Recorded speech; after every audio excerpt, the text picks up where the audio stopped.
Bien, sean bienvenidos una vez más a este su espacio expositivo con Tulio Reyes Miranda, haciendo entrega de la octava lección de nuestro estudio sobre las epístolas a los filipenses y a los colosenses. Ya prácticamente vamos en este trimestre de estudio, vamos prácticamente más de la mitad. Ya hemos abordado la epístola a los filipenses en las lecciones pasadas. Ahora vamos a entrar al estudio de la epístola a los colosenses y en esta ocasión vamos a abordar una sección o parte de la sección del capítulo 1 que lleva por título la preeminencia de Cristo, es decir, la preeminencia del Mesías. Vamos a estudiar de qué se trata esta temática. Antes de analizar estos pasajes que vamos a abordar ahora, vamos a estudiar prácticamente el capítulo 1, versos 15 en adelante. Vamos a hacer un estudio cristológico, un tema de alta cristología. ¿Ok? Antes de adentrarnos, quiero puntualizar que mi método de estudio de las escrituras, especialmente las epístolas, obedece a un estudio contextual. Es decir, no soy de los que estudian la Biblia o citando textos por aquí y por allá. No soy muy inclinado a un estudio temático. Es decir, un estudio temático es que un tema lo abordamos en toda la Biblia. No. Por ejemplo, si vamos a tratar el tema de circuncisión y picamos aquí, picamos en Jeremías, picamos en Génesis, picamos en Éxodo, picamos por allá por Apocalipsis, Colosés. No, no, no, no. No, no, no soy dado a ese tipo de abordaje bíblico, sino que me gusta o me inclino al análisis del texto según su situación vital, es decir, su contexto. ¿Cuál es el contexto sociocultural que dio origen o cuál es la problemática que da origen a esa declaración bíblica? En este caso, al estudiar a Colosenses, es decir, ¿qué motiva a Pablo a exponer? ¿Ok? ¿Cuál era la problemática? ¿Cuál era la situación en Colosas por medio del cual el apóstol es movido o es motivado a escribir para esa comunidad este tema en particular? Así es la metodología que este servidor sigue. Es decir, yo respeto lo que es el contexto vital del pasaje. Por lo tanto, la epístola a los colosenses tiene su razón de ser debido a una problemática en Colosas. Pablo no es que se le vino al corazón bueno, yo voy a definir quién es Cristo y voy a construir un, digamos, una sistematización teológica de quién es Cristo. No, no, no, no. No es teología sistemática lo que Pablo está haciendo. No. Pablo está resolviendo problemas pastorales. Es un abordaje pastoral, no de sistematización teológica. Pablo no es un teólogo sistemático. Pablo es un teólogo pastoral, vamos a decirlo así.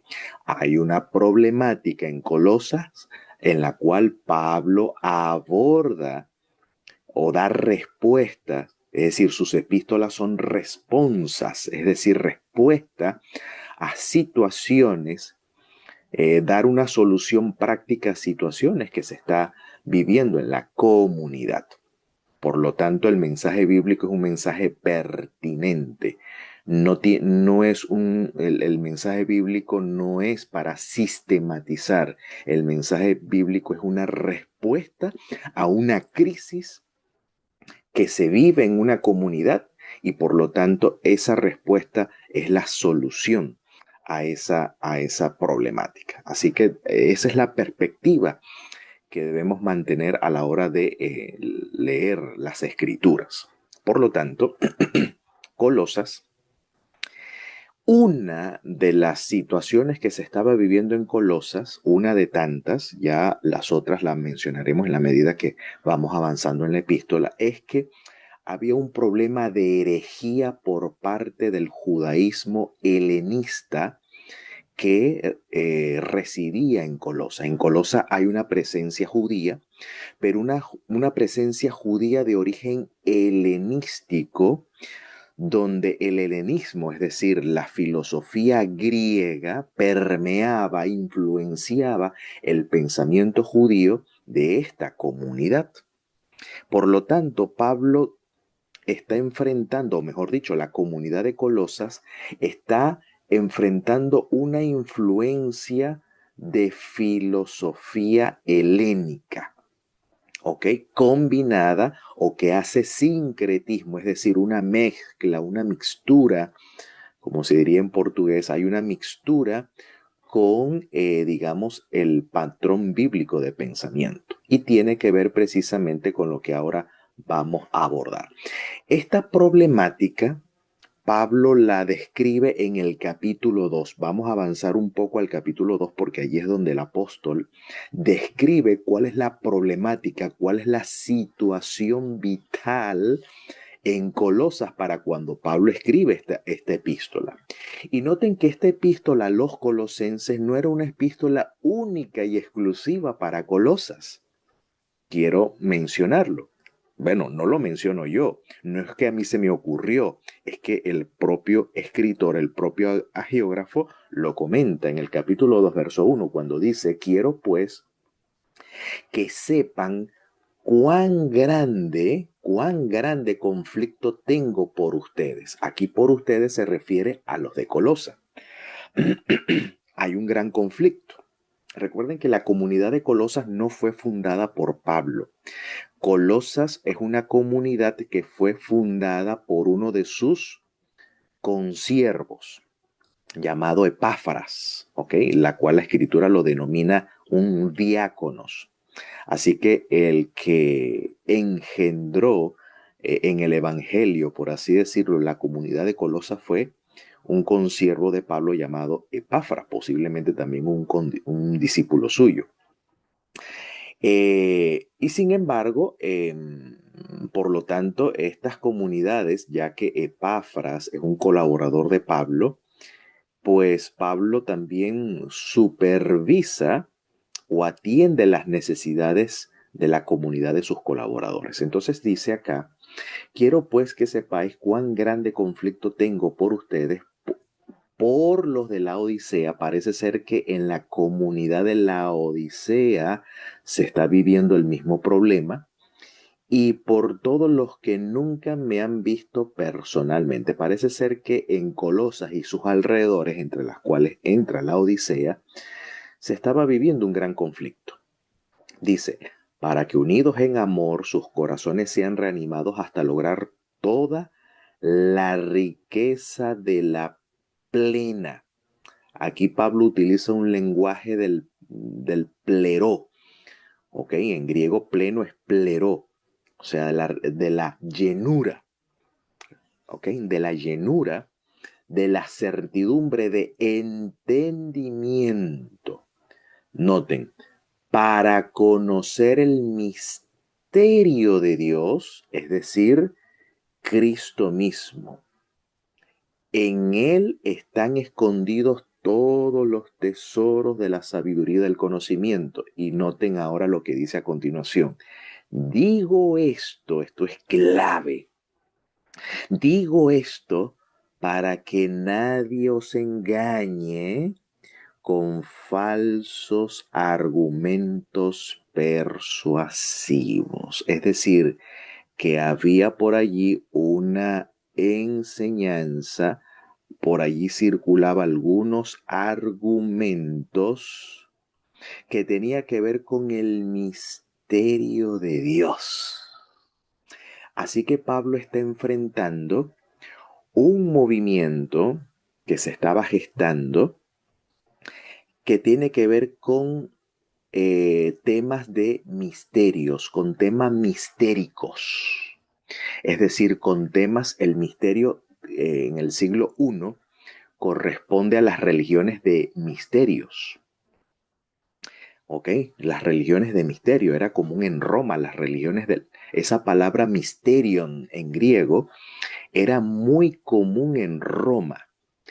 Y las religiones de misterios, por ejemplo, en el judaísmo, entonces, en el siglo I, había un grupo de judíos llamados los esenios. Los esenios, por ejemplo, según los documentos de Qumran, los judíos digamos, la comunidad esenia eran los legítimos descendientes del sacerdote Aarón.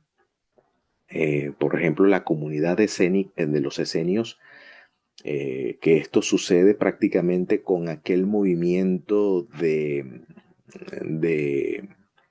de conquista cultural por parte de los griegos, cuando Grecia era el imperio dominante, donde ciertos judíos fueron arrasados o fueron atrapados con la evangelización filosófica, ¿no? Eh, de parte de los griegos hacia los judíos, por así decirlo, algunos descendientes de Aarón, es decir, algunas comunidades sacerdotales, eligieron vivir el desierto porque el templo se había corrompido. Y los esenios vienen a manejar ciertos conceptos de misterio. Por ejemplo, hay un lenguaje común en la literatura del Qumran, por ejemplo, donde se habla de los hijos de la luz y los hijos de la oscuridad. La oscuridad representa a aquellos que no conocen o no tienen acceso al misterio de Dios, a diferencia que los hijos de la luz son los que conocen el misterio. ¿Okay? Ese lenguaje era muy común entre los esenios. Entonces, prácticamente estamos hablando de un gnosticismo judío. Hay un gnosticismo. La palabra gnosis se refiere al conocimiento de la esfera divina, es decir, el conocimiento de lo celestial. Entonces había un movimiento de parte de algunas comunidades donde ciertos creyentes en el Mesías estaban simpatizando, siendo arrastrados con los argumentos persuasivos del gnosticismo judío, que tiene que ver con el tema del misterio. ¿Qué es el misterio? Misterio, según el gnosticismo, se refiere y a las religiones del misterio del entorno del siglo I, que era un lenguaje común para la época. Es un lenguaje esotérico, por así decirlo, que tiene que ver con un conocimiento que está oculto de los mortales, está escondido. Es decir, es un conocimiento incognoscible. Es decir, ningún mortal puede acceder a esa información escondida, secreta, oculta, y que solo la divinidad conoce ese conocimiento, ese misterio, y solo la divinidad puede darlo a conocer. Es decir, ningún mortal, por mucho esfuerzo intelectual, por mucha disciplina mental, intelectual, no puede acceder a ese misterio a menos que la divinidad misma decida revelar o dar a conocer ese misterio. Pero ese conocimiento que la divinidad da a conocer no es para todo el mundo. Ese conocimiento solamente está disponible, o mejor dicho, la divinidad decide o elige dar a conocer solamente a unos escogidos, a unos iniciados.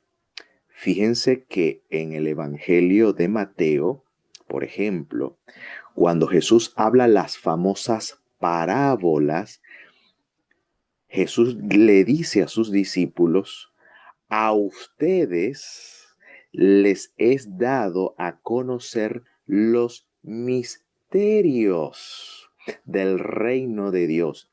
Es decir, a ustedes, más al resto de la gente, les hablo en parábolas. Fíjense, este misterio es un privilegio no de todo el mundo, solamente de los discípulos. ¿Ok? Ahora, y en verdad, en las religiones de misterio, ese conocimiento era accesible solamente para los iniciados, para los escogidos. Ese es el concepto de misterio en el tiempo del siglo primero. ¿Ok? Las religiones de misterio hablan de esto. Entonces Pablo, eh, digamos, intentando pues persuadir a estos hermanos que estaban simpatizando con estos argumentos mistéricos del judaísmo gnóstico o del gnosticismo judío.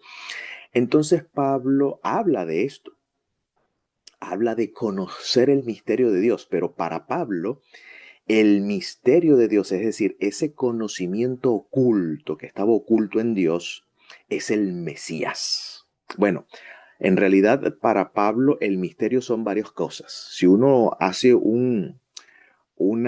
aquí yo sí haría aquí sí utilizaría este método de estudio de hacer una concordancia de temas con la palabra misterio en el corpus paulino. Si ustedes van a Romanos, Corintios, Efesios, Colosenses y otros documentos más escritos por el apóstol Pablo, rastreen la palabra misterio, ¿ok? Y ustedes se van a dar cuenta que Pablo, cuando se refería al tema del misterio, se refería a varias cosas. Pero en este caso, en esta epístola a los colosenses, por ejemplo en Efesios, que ya lo estudiamos, era el misterio de los gentiles, que eran copartícipes, juntamente con los judíos en la promesa, ¿no? Eso es un misterio. Pero aquí el apóstol está hablando del misterio del Mesías mismo, ¿ok? Del Mesías, según lo que el apóstol aquí nos está comunicando. Y que en el Mesías están escondidos, un tema muy interesante en el tema del misterio, ¿ok? Están escondidos, están ocultos todos los tesoros de la sabiduría y del conocimiento. Ahora, seguimos avanzando.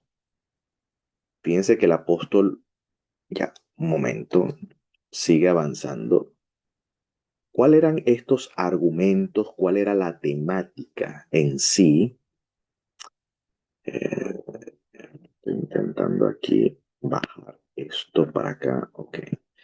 ¿Cuál era la temática en sí que estos gnósticos estaban enseñando en la comunidad? Dice aquí, pues aunque estoy ausente en el cuerpo, pues Pablo estaba preso, ¿ok? Estaba en cadenas. Está ausente en cuerpo cuando él escribe esta epístola. No obstante, en espíritu, es decir, en el pensamiento, estoy con ustedes, gozándome y mirando vuestro buen orden y firmeza de vuestra fe en el Mesías. Por tanto, de la manera que habéis recibido al Mesías Yeshua, noten, Pablo llama a Jesús Mesías, no lo llama Dios de forma directa, ¿ok? No lo llama Dios de forma directa en esta epístola, por lo menos, sino que lo llama Señor, o sea, el Kyrios, Señor. Por tanto, de la manera que habéis recibido a Jesús Mesías, el Señor, o Kyrios en griego, ¿ok? O Dominus en la Vulgata latina, así andad en él. ¿Okay? Así caminen en él, firmemente arraigados y sobreedificados en él, confirmados por la fe, así como habéis sido enseñados. por Epafras en este caso, abundando en acciones de gracia. Dice, noten, esto es importante, porque en él habita corporalmente toda la plenitud de la deidad. Y ustedes están completos en él, quien es la cabeza de todo principado y autoridad. Ah, ja, ja, ja. Esto es otra pista. Quiere decir que uno de los temas que el gnosticismo estaba tratando, este movimiento esotérico estaba tratando en Colosas, tenía que ver con el concepto del pleroma. La palabra plenitud en griego es pleroma, y pleroma forma parte del lenguaje técnico del misticismo o del gnosticismo judío. Una es el misterio, que ya lo explicamos, y la segunda palabra es el pleroma. ¿Qué es el pleroma? El pleroma, según el gnosticismo, tiene que ver con todo el cosmos, es decir, toda la creación. Es decir, toda la creación es una emanación de la divinidad, y por lo tanto, como toda la creación es una emanación de la divinidad, la creación es todo el pleroma, es decir, el cosmos es el pleroma de toda la realidad divina que existe. ¿Ok? Esto prácticamente tiene que ver con la idea del panteísmo, por así decirlo, es decir, que la divinidad no solamente está encerrada en la creación, sino que también la divinidad está fuera de la creación. Bueno, en realidad el gnosticismo no trata de un panteísmo en el sentido estricto, sino de un pananteísmo. Bueno, explico estas cosas porque también yo he navegado en estos mares, ¿no? De lo que es el gnosticismo judío. Entonces, el concepto de pleroma que se refiere a esa plenitud donde todo el cosmos es la plenitud divina, o sea, toda la divinidad está dentro y fuera del cosmos, pero que esta plenitud está estructurada. Es decir, el cosmos tiene una estructura, unas sefirot. Sefirot quiere decir ciertas regiones o esferas o dimensiones. Es decir, el universo, el cosmos, que es el pleroma de la divinidad, tiene está estructurado o está organizado en regiones o esferas. Y Pablo le está dando un golpe, Pablo le está dando un golpe directo a esta enseñanza, no concuerda con esta enseñanza, sino que Pablo va a decir, mira, no se dejen engatusar por esas cosas, porque en el Mesías, que es el misterio oculto y que ahora ha sido manifestado, pues todo el pleroma de Dios, toda la plenitud de Dios no está en el cosmos, está en el Mesías. Porque aunque el Mesías tomó una condición humana, una condición corporal como la nuestra, en esa corporeidad habita, reside toda la plenitud, todo el pleroma de la deidad. Y en el Mesías estamos completos, es decir, completo se refiere completos en cuanto al conocimiento de la divinidad. No necesitamos un conocimiento extra fuera del Mesías. No necesitamos estar allí, entrar en una meditación para comprender o conocer o ser elevado a los mundos superiores, que eso es el lenguaje del gnosticismo, ¿no? No, no, no, en el Mesías estamos completos, es decir, toda la revelación de Dios que necesitamos conocer de la divinidad, ese conocimiento, según el apóstol menciona, ese conocimiento lo tenemos completo en el Mesías, porque en él corporalmente toda la plenitud de la divinidad se encuentra, reside. Dicho sea de paso, él es la cabeza de todo principado y autoridad. ¿Por qué dice esto? Porque el concepto de principado, ¿ok? Y autoridad, es decir, autoridad aquí es kiriotes en griego, que se refiere a los señoríos. Los principados y la potestades se refiere a los ángeles. Por eso que en la epístola a los colosenses, Pablo habla de que este movimiento gnóstico rinde culto a los ángeles. Rendir culto a los ángeles no significa cantarle a los ángeles, no. Culto a los ángeles se refiere a la invocación de ángeles, de estos principados y autoridades. Es decir, que hay una hueste espiritual, hay una jerarquía celestial que influye en el cosmos, y al influenciar en el cosmos crea, diseña ciertos eventos que atañen a nuestra existencia o que estos principados y autoridades vienen siendo como los intermediarios de la divinidad, es decir, la divinidad actúa a través de estos intermediarios, donde estos intermediarios asumen la función que la persona invoca. Por ejemplo, una de estas principados y una de estas autoridades en el gnosticismo judío, por ejemplo, es el ángel o el arcángel llamado el arcángel Rafael. Por ejemplo, si uno está enfermo, entonces uno invoca la ayuda divina para la curación, y cuando la divinidad, según el gnosticismo, la divinidad decide traer curación, enviar curación a ese individuo, lo hace a través del arcángel Rafael. Entonces se invoca a Rafael, ese es el culto a los ángeles, se invoca a Rafael para que intervenga. Ok, o también se invoca al arcángel Ratziel, que es el arcángel de los secretos, porque Ratziel en arameo, Ratz, es secreto.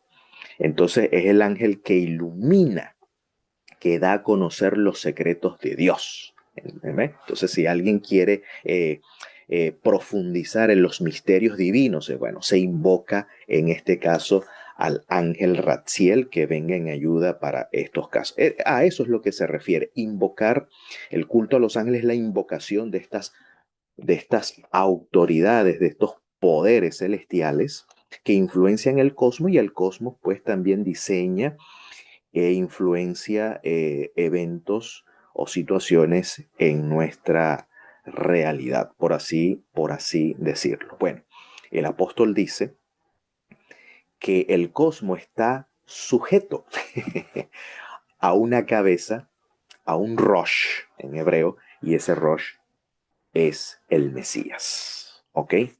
Entonces, por eso que el capítulo 1 va a describir de qué forma, o el apóstol va a explicar de qué forma toda la plenitud de la deidad se encuentra en el Mesías. Y eso es lo que Pablo entonces va a describir en el capítulo 1 a partir del verso 15. Entonces Pablo va a presentar la supremacía del Mesías frente a los principados y potestades que el gnosticismo judío defiende. Es decir, para el gnosticismo, la divinidad tiene unos intermediarios, que son esos principados y potestades que manipulan, por así decirlo, todo el cosmos, ya que el cosmos es la plenitud de la deidad. Los principados y potestades, es decir, estas agencias celestiales, por así decirlo,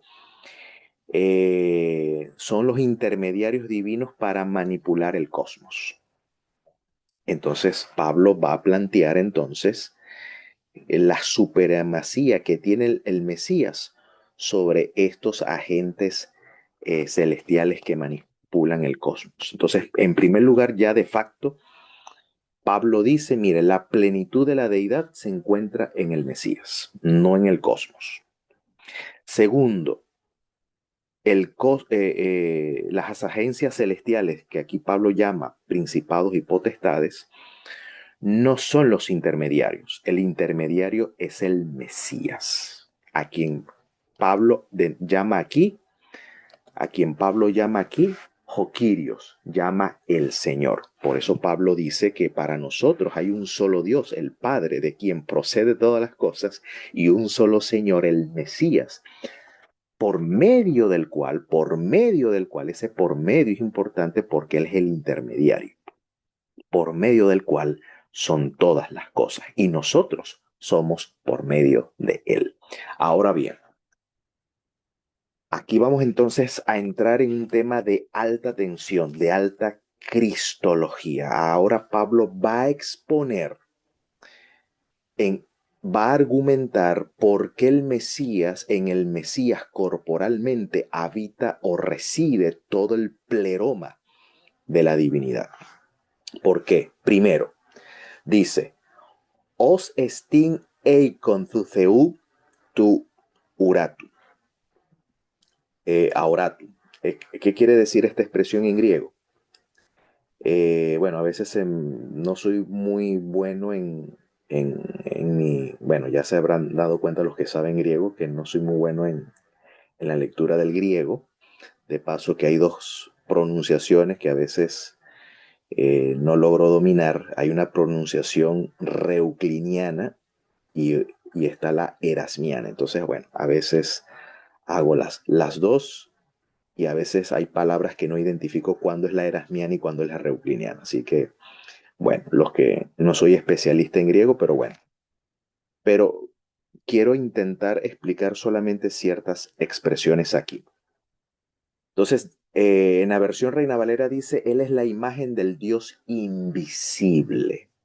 La palabra imagen en griego es eikon, de donde viene o icon, de donde viene la palabra ícono.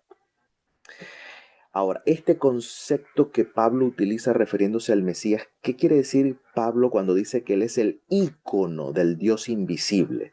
Bueno, esto es una reminiscencia a Adán. ¿Ok? Porque en Génesis 1:26 dice allí, caía y pen Joseos y dijo Dios, poiesomen antropu, ¿ok? Caticona, es decir, hagamos al hombre como nuestra imagen, es decir, como nuestra... la palabra ícono significa aquello que es representativo de, aquello que es parecido a o semejante a. Entonces, quiere decir que el Mesías es la semejanza o es la representación corpórea, por así decirlo. A eso es lo que se refiere Pablo. Es la representación corpórea o es la semejanza corpórea del Dios que no vemos. Bueno, eso es Adán. Cuando Adán fue creado, Adán es ese ícono, es decir, icona es la misma expresión, ¿ok? Y luego lo llama homoiosin, conforme a nuestro parecido, ¿ok? Y luego dice argitosan. La palabra argi va a aparecer en Colosenses 1, que tiene que ver con gobierno, ¿ok? Con el gobierno, es decir, Adán se le da un gobierno y en ese ejercicio de gobierno, Adán viene siendo un ícono de la divinidad, ¿ok? Es decir, una semejanza de la divinidad. Entonces, corporalmente, el Mesías es el ícono, es decir, es el representante corpóreo, por así decirlo, del Dios que no vemos. Como no vemos a la divinidad, bueno, el Mesías en su corporeidad es esa imagen, ¿ok? Es ese ícono, es ese representante, es esa semejanza por la cual podemos nosotros contemplar la divinidad. Es decir, como la divinidad no la podemos ver, sin embargo, Dios tiene una imagen a la cual podemos nosotros conocer plenamente la divinidad. Y esa ese ícono, esa imagen, esa semejanza no es otra cosa que el Mesías.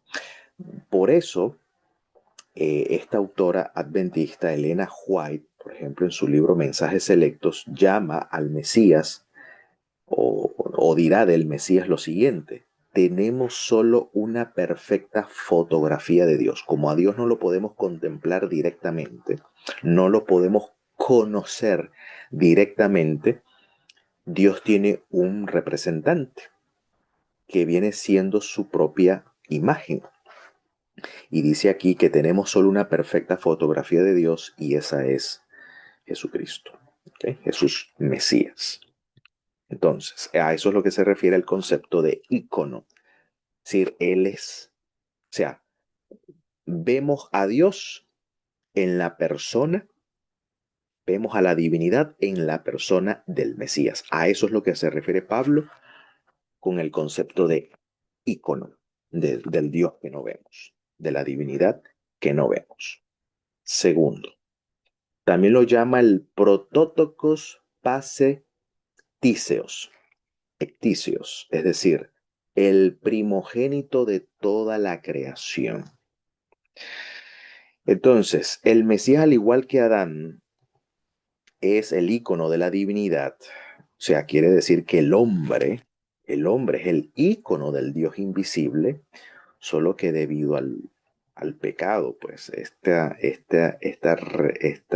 imagen, esta semejanza se ha deteriorado. Sin embargo, el Mesías restaura y recupera. Por lo tanto, la divinidad se revela perfectamente en el Mesías, y en el Mesías esa imagen es restaurada en el ser humano. Sin embargo, al Mesías se le llama el protótokos. Bueno, hay una corriente que ya ustedes sabrán, conocerán, donde argumentan de que Jesús es el protótokos en el sentido de que es la primera criatura, es la primera creación. Bueno, el arrianismo participa de esta idea. Jesús es el protótipo en el sentido que fue el primer ser creado. Y bueno, algunas corrientes como la Watchtower, por ejemplo, participa del arrianismo. Y otras corrientes cristianas que simpatizan con esta idea.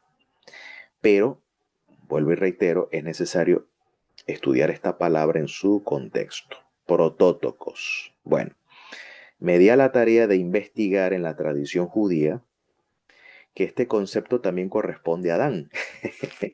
Por ejemplo, en el comentario rabínico llamado Bemidbar Rabá o Números Rabá, Rabá es un comentario rabínico, lo que se llama el Midrash. Midrash significa explicación de los textos bíblicos, según la tradición rabínica.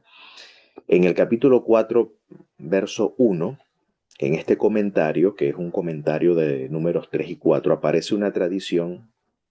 Hay una masora, una tradición que llama a Adán Bejor Shelolam, el primogénito del mundo.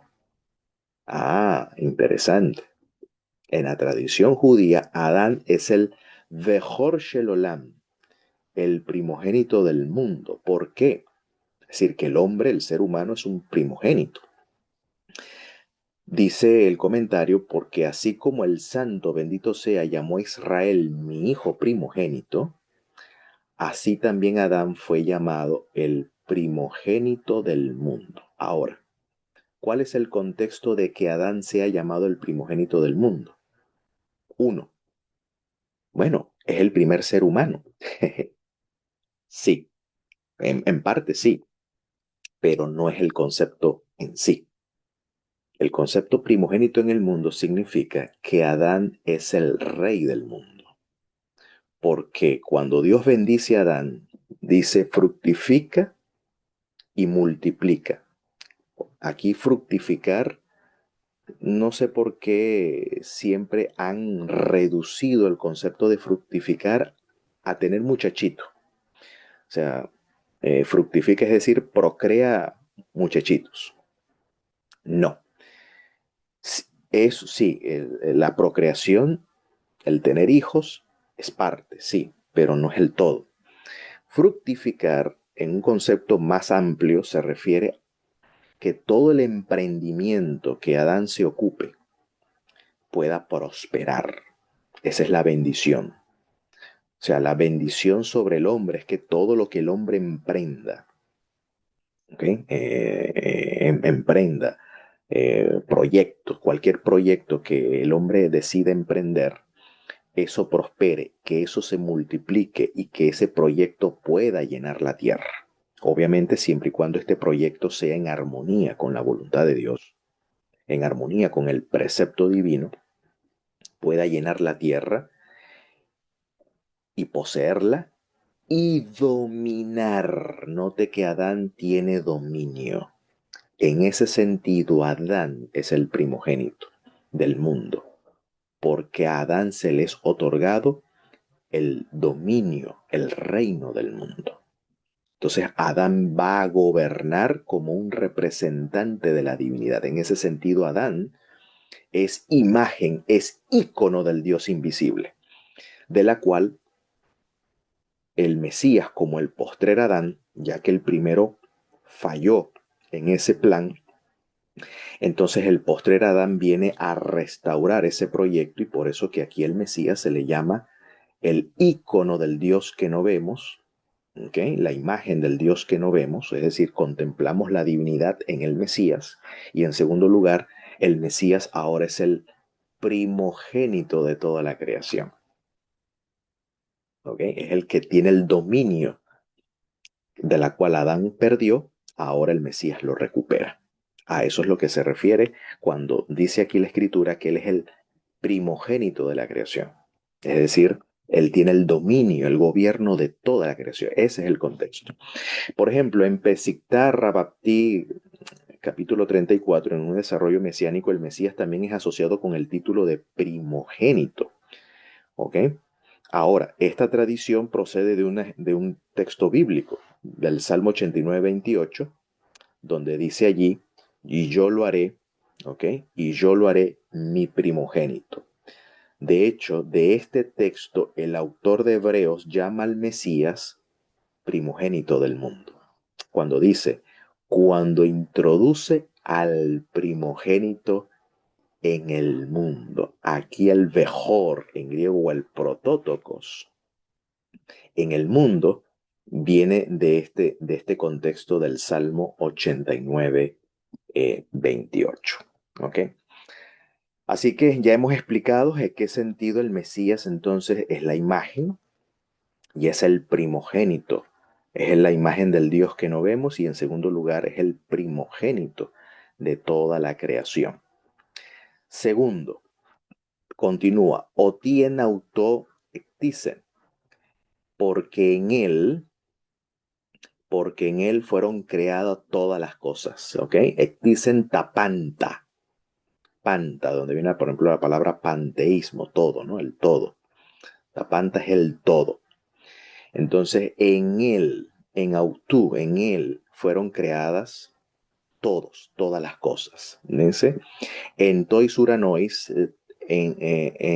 tanto en las que están en los cielos, ¿okay? En tois uranois, las que están en los cielos, kai epi tis his, es decir, y las que están sobre la tierra, epi, sobre la tierra, ¿ok?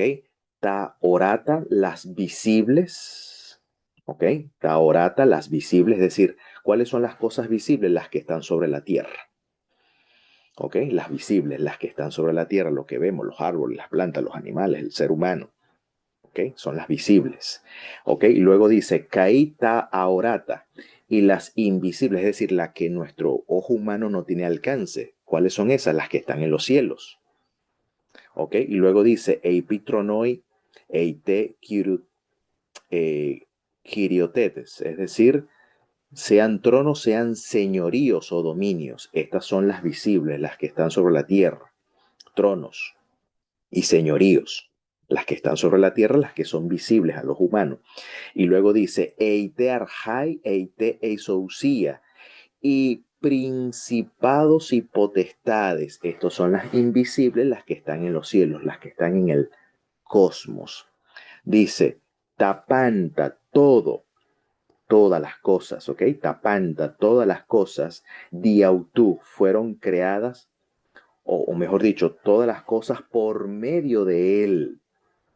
Es decir, que el Mesías es el agente creador. Si Él es el agente creador, por lógica, Él antecede a todas las cosas. El texto 17 lo afirma. Así que aquí Pablo está declarando una preexistencia, porque dice, todas las cosas, diautú, por medio de Él es el agente que la divinidad utiliza, todo fue por medio de él, kai eis auton ectistai, es decir, y para él, ¿ok? Para él fueron creadas. Entonces, en él, por medio de él y para él fueron creadas todas las cosas, las visibles, las invisibles, las que están en los cielos y las que están sobre la tierra, sean tronos y dominios o sean principados y autoridades. Entonces todos fueron creados por medio de él y para él. Entonces aquí Pablo le está dando una estocada al gnosticismo al afirmar que los principados y autoridades que pertenece a la región de los cielos, a la región a la región de lo invisible, es creación del Mesías, porque es el agente creador diautú por medio de él. Por eso en el siguiente texto va a afirmar kai auto estim propanton. Y él está, y él es, o él está, o él existe, pro panton, antes de todas las cosas. Pro, este prefijo pro indica anterioridad. O sea, él antecede a todo. Wow. ¿Okay? Entonces, sin duda alguna es el agente. Entonces, de hecho, esta expresión todo fue creado para él. Bueno, aquí el apóstol Pablo hace una distinción de la tradición judía, porque en la tradición judía dice, por ejemplo, en el Talmud Babilonia, en el Tratado Sanedrín 98b, hay un rabino que data del año 247, donde ese fue el año de su padecimiento, 247 después de Cristo, siglo tercero. Hay una afirmación de este rabino que dice que el mundo fue creado únicamente en vista de David.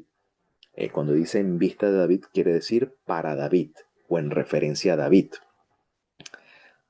Es una afirmación rabínica, es decir, que toda la creación fue creada en función a David, es decir, la divinidad estaba pensando o tenía en mente en sus planes, en sus designios, tenía a David en mente. Otro rabino llamado Shmuel, en el 254 después de Cristo, dice que el mundo fue creado únicamente en vista de Moisés.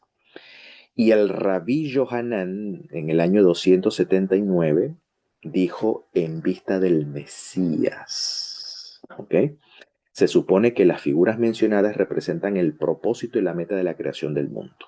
Bueno, rabí Yohanan dice que todo fue creado en función del Mesías. A esto es lo que refiere Pablo cuando dice fue creado para él. Pero aquí Pablo rompe un poco el esquema rabínico, que no solamente para él, es que por medio de él y en él fueron creadas todas las cosas, porque él antecede, dice aquí, él antecede, él es antes de todas las cosas.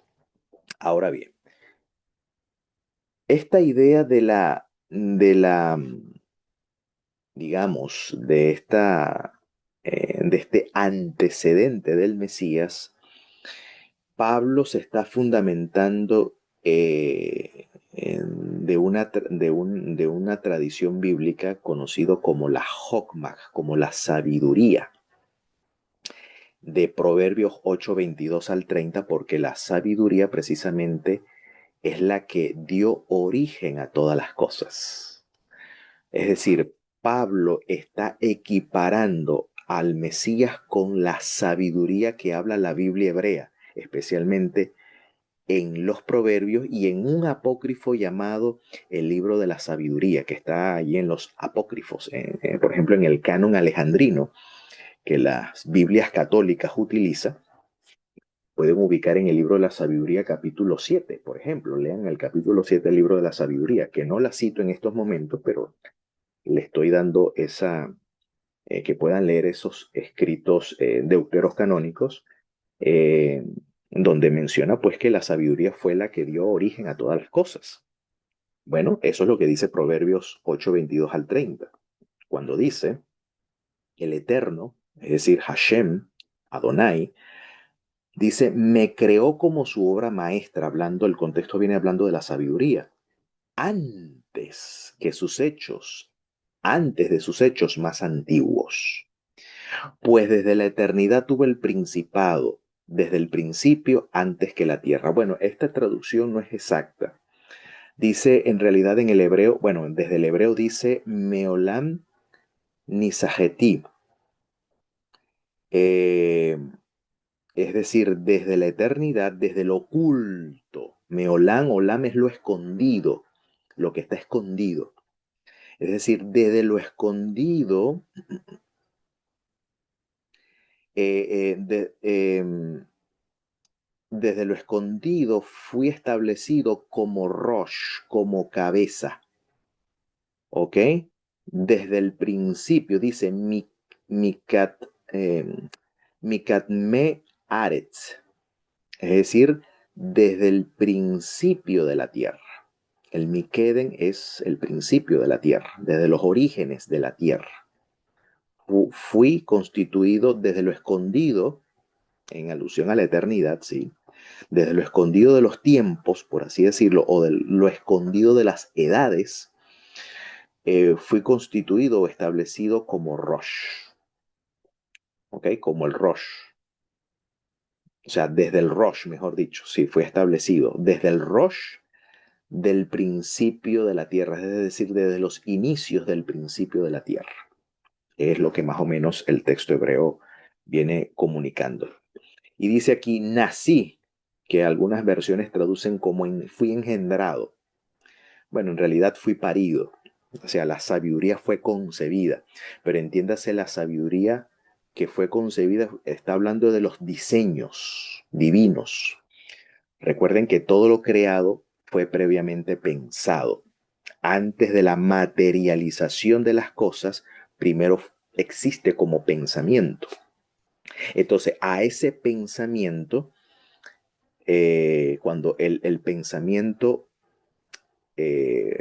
surge en la mente divina, a ese fenómeno, por así decirlo, se le llama nacimiento, se le llama un parto.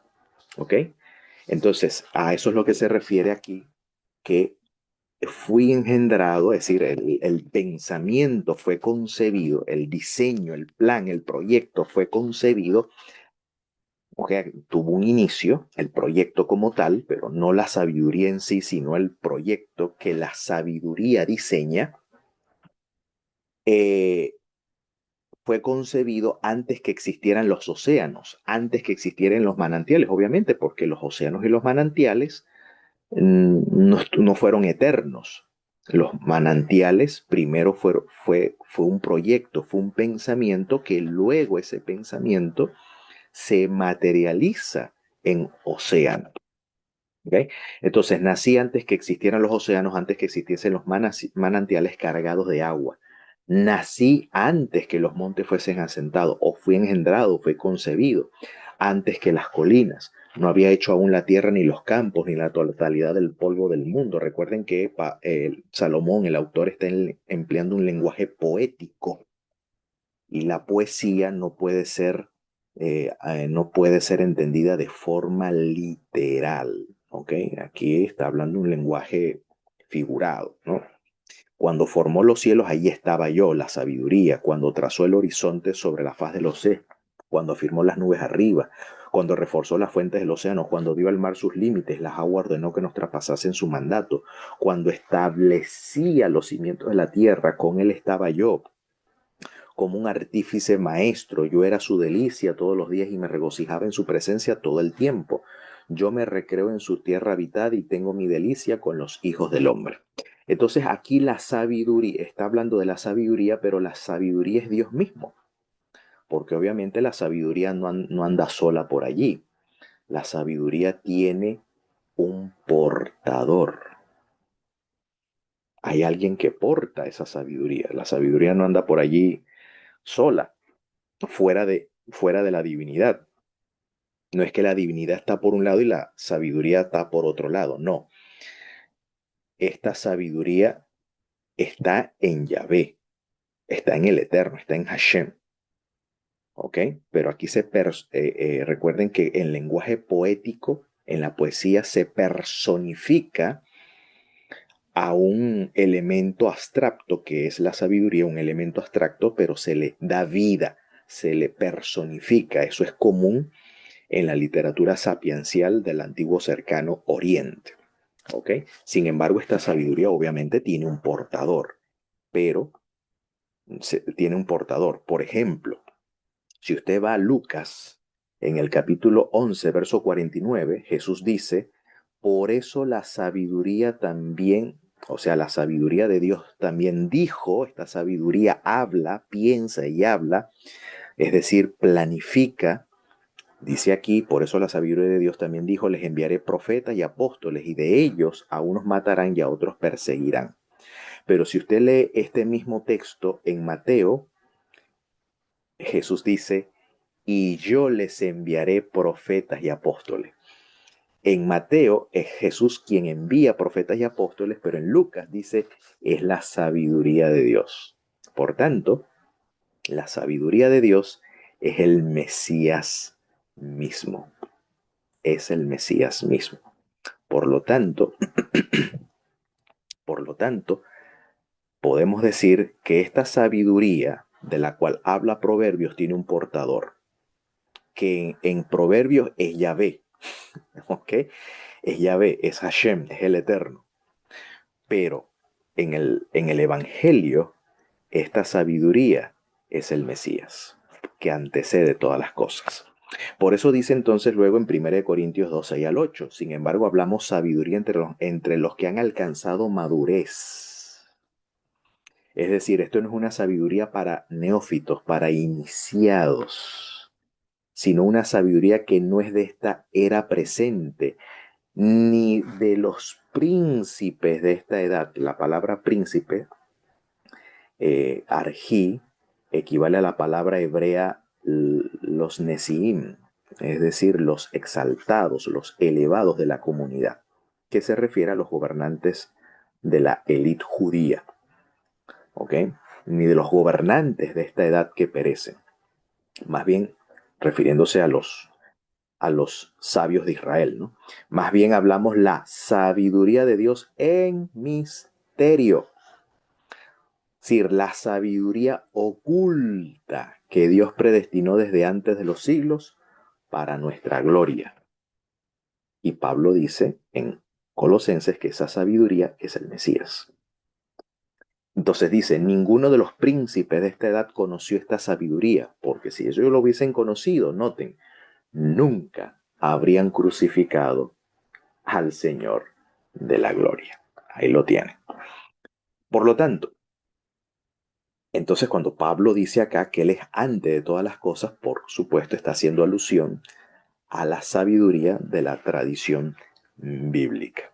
¿Ok? Porque la sabiduría fue la que dio origen a todas las cosas que hoy nuestros ojos, nuestros sentidos pueden, en este caso, palpar.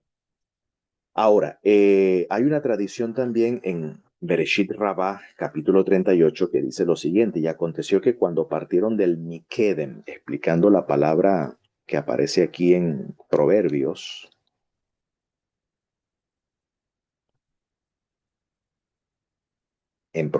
cuando dice que desde principio de los orígenes, Miqueden, ¿no? Los orígenes del mundo, los orígenes de la tierra, dice acá, y aconteció que partieron de Miqueden, ¿no? Explicando Génesis 11:2.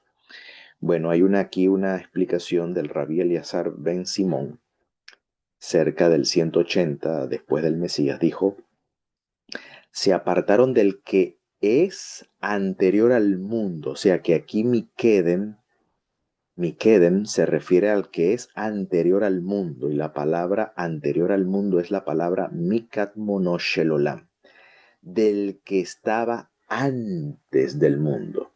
Dijeron, no lo queremos a él ni a su divinidad. Ahora, ¿quién es el que estaba antes del mundo? La sabiduría. La sabiduría. Entonces, cuando dice aquí, y aconteció que partieron del Miqueden, es decir, que se apartaron del que es anterior al mundo, es decir, se apartaron de la sabiduría. No lo queremos a él ni a su divinidad. Pero esa sabiduría no es otra cosa que el Mesías. Y esto tiene que ver en el contexto de la Torre de Babel. ¿Ok? Aquí hay una separación del Mesías. Entonces dice luego acá, y además él es la cabeza del cuerpo, que es la iglesia, que es la asamblea, la quejilá. Y él es el principio. Aquí la quejilá se refiere a la comunidad de los creyentes en el Mesías Yeshua. ¿Okay? Y él es el principio, él es el arjí en el mundo presocrático, el arjí, había debates entre los presocráticos diciendo cuál es el arjí del mundo, es decir, el origen común de todas las cosas. Algunos debatían que era el agua, otros debatían que era el aire, el fuego, la tierra, es decir, algunos argumentaban que era alguno de los 4 elementos de la tierra, otro decía que era el éter, otro, hay un filósofo que dijo, no, es el logos del cual Juan habla. Okay, no es el logos. Y el logos se equipara pues precisamente con la Hokmah, con la sabiduría. Es decir, el logos aquí es la sabiduría que dio origen, la cual estaba con Dios, pero esta sabiduría era Dios. ¿Ok? Entonces, en el principio, perdón, él es el arjí, el principio. Esta palabra también aparece en la Septuaginta, en Génesis 1, cuando dice, en arjí, joseo se poyesen, ton uranon tenjes, es decir, en el principio creó Dios los cielos y la tierra. Entonces aquí el principio, el arjí, se refiere al Mesías. O sea, la divinidad creó a través de un agente y ese agente lo llama aquí Pablo el arjí. También en Apocalipsis, en el mensaje a la Odisea, porque la Odisea participaba de esta misma herejía cristológica. Parece ser que los laodicenses tienen problemas cristológicos, ¿no? No es casualidad, porque en la Odisea también el Mesías se presenta como el arjí de la creación de Dios. O sea, él es el agente creador. Por eso lo llama aquí el principio, el origen común de todas las cosas. Y él es el primogénito de entre los muertos. ¿En qué sentido? Que él tiene las llaves de la muerte y del Hades. Él tiene el dominio sobre la muerte, no es otra cosa. No tiene nada que ver que es el primer resucitado, no tiene sentido. Porque hubo personajes en la Biblia que resucitaron antes del Mesías. Entonces no, se refiere a que él es el que tiene la llave de la muerte y del Sheol. El que tiene el dominio de la muerte para que en todo él sea preeminente. Este es el contexto. Ese es el punto de inflexión de todo el discurso que Pablo viene dando desde el verso 15 o incluso desde antes del verso 15. Para que él sea en todo el que tenga la preeminencia. Tiene la preeminencia de que él es el pleroma de la divinidad. O sea, conocemos a la divinidad a través de él, no a través de otros conocimientos esotéricos por allí, ni de viajes astrales, ni de meditaciones. No. La plenitud, no, bueno, Quien haga esas cosas no estoy en contra, pero para mí, yo no conozco la divinidad haciendo viajes astrales, conozco la divinidad en el Mesías. Puedes hacer los viajes astrales que quieras, pero la divinidad se manifestó en el Mesías. Punto. ¿Ok? Uno. Dos. eh, es el primogénito de toda la creación, tiene el dominio sobre toda la creación, y que los principados y potestades, que el gnosticismo considera intermediarios divinos, pues fue creación del Mesías, y él anticipa como la sabiduría de todas las cosas. Es decir, todo fue creado en él, por medio de él y para él. Aparte de eso, él es la cabeza de la comunidad de creyentes, la fuente que dio origen a la comunidad de creyentes, porque Él es el autor y consumador o perfeccionador de nuestra fe, y Él es el principio, el origen común de todas las cosas a través de la cual la divinidad creó. Él es el que tiene el dominio sobre la muerte, para que en todo tenga la preeminencia, por cuanto agradó al Padre que en Él habitase todo el pleroma de la divinidad. Más claro imposible. Y por medio de él, ahora, ¿cuál es el proyecto del Mesías? ¿Cuál es su propósito dentro de la creación? Por medio de él, reconciliar. En griego la palabra indica más bien reunir, juntar consigo mismo. ¿Ok?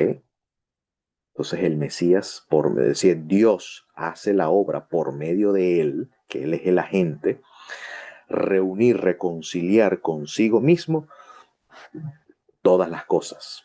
Es decir, esta reconciliación tiene alcances cósmicos, no solamente del pecador con Dios, no, tiene alcances cósmicos. Juntar, reunir a todo el cosmos consigo mismo, tanto sobre la tierra, aquí lo explica, sobre la tierra, nosotros los hombres, como en los cielos, habiendo, es decir, los habitantes, las otras inteligencias que estén en otros mundos, en otras galaxias, en otras esferas, dimensiones, etcétera, habiendo hecho la paz mediante la sangre de su cruz, habiendo hecho la paz. Quiere decir que el Mesías es el Shelamim. Shelamim es el sacrificio de paz. Esto está apuntando al santuario. En el santuario habían sacrificios votivos o voluntarios, como era el Olá, llamado el holocausto, que era un sacrificio completo dedicado a Dios, y está el Shelamín, que era un sacrificio compartido, donde hay varios comensales. Uno, el altar, en representación de la divinidad. Segundo, el sacerdote, quien era el mediador, ¿ok? El intermediario.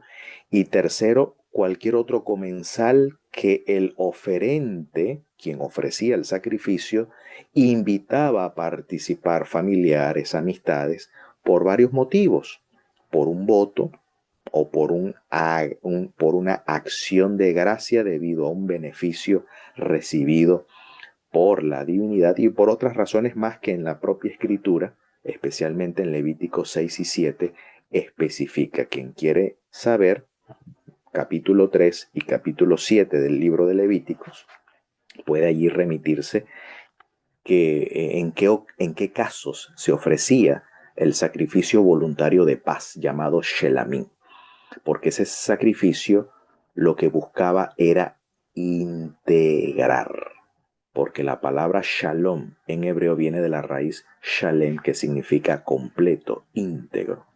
Por lo tanto, la cruz lo que intenta es esto: integrar, juntar, reunir, ¿ok? Todas las cosas, tanto las que están en la tierra como las que están en los cielos. Es decir, que la sangre del Mesías integra, ¿ok? Reúne en torno a sí. A eso es lo que se refiere a hacer la paz. Y a ustedes también, aunque en otro tiempo estabais apartados, noten, y erais enemigos, es decir, estábamos desintegrados de la cruz, es decir, estábamos alienados de Dios por tener una mente alienada en malas obras, disculpen, en malas obras, ahora os ha reunido, reconciliado en su cuerpo físico por medio de la muerte, para presentaros santos, sin manchas e irreprensibles delante de Él. Así que, mis queridos, esta es la obra que la divinidad, que la plenitud divina que se encuentra en el Mesías está realizando ahora. Su sacrificio integra. Por eso dice el Mesías que si yo fuese levantado, a todos atraeré a mí mismo. Y esto todos no solamente se refiere a los pecadores, sino también a todos los que están, incluso a todas las inteligencias que están incluso en los cielos. Porque su propósito a través de la cruz tiene alcances cósmicos de reunir, reunir en torno a la cruz a los cielos y a la tierra, incluyendo a nosotros los pecadores que por tener la mente alienada éramos enemigos y estábamos apartados debido a nuestras malas acciones. Ahora el Mesías nos ha reconciliado, nos ha reunido, nos ha integrado en su cuerpo, y una vez acercados a Él, reunidos en torno a Él, en torno a la cruz, por el imán de la cruz que nos atrae hacia sí, entonces la intención de la cruz es no es redimirnos en nuestros pecados, no, sino redimirnos de nuestros desaciertos pasados y presentes, para presentarnos santos, sin mancha e irreprensibles delante de Él. A su nombre sea la gloria. Y que esta obra, esta preeminente obra que el Mesías realiza, la haga en nosotros, la haga en ti, la haga en mí, hasta que venga pronto y en nuestros días, y a ello digamos nosotros. Amén. Bendiciones a todos.